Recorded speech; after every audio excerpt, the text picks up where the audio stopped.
Hi mga beshi! For today's video, may gala tayo. Dahil Friday ngayon, magsusundo muna tayo at napagdesisyonan namin gumala muna. First, syempre, dahil di namin alam kung saan na naman kami pupunta, napadpad na naman kami sa aming paboritong mall, ang Fisher Mall, at nakapadyama pa nga ang mga bata.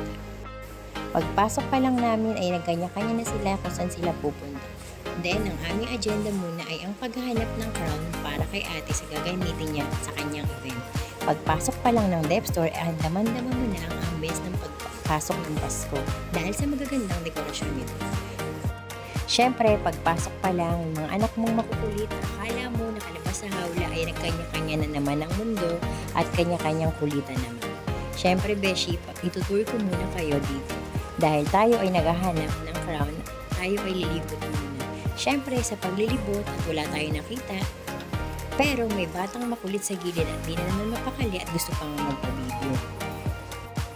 Siyempre, dahil naghahanap tayo ng crown, for the tingin-tingin muna, for the ikot-ikot, sa kabilang side may mga batang nagtitingin-tingin, nagkukulit-kulit din at may kanya-kanyang mundo na naman. Sa kahit anong ikot at katatingin natin ay hindi natin makita ang ating hinahanap, lumipat naman tayo ng ibang lugar.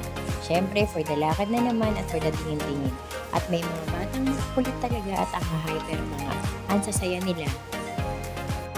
Next, napunta tayo dito sa isang Shein store. Pagpasok pa lang ay na-overwhelm na naman ang mga batuta dahil sa dami ng kanilang nakikita.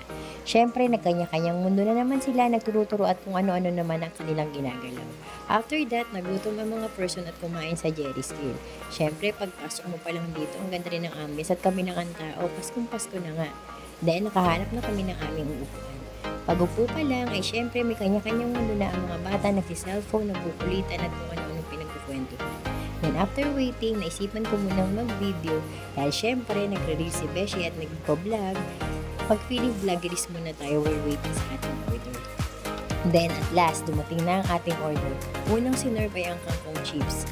Unang tikim pa lang ay sobrang sarap at nagustuhan nila. Syempre ako ay titikim na at naubos namin. After na maubos, umorder kami at dumating na ang food. Meron kaming pakbet, sisig, pusit, crab fried rice, at chicken. Meron ding lumpia.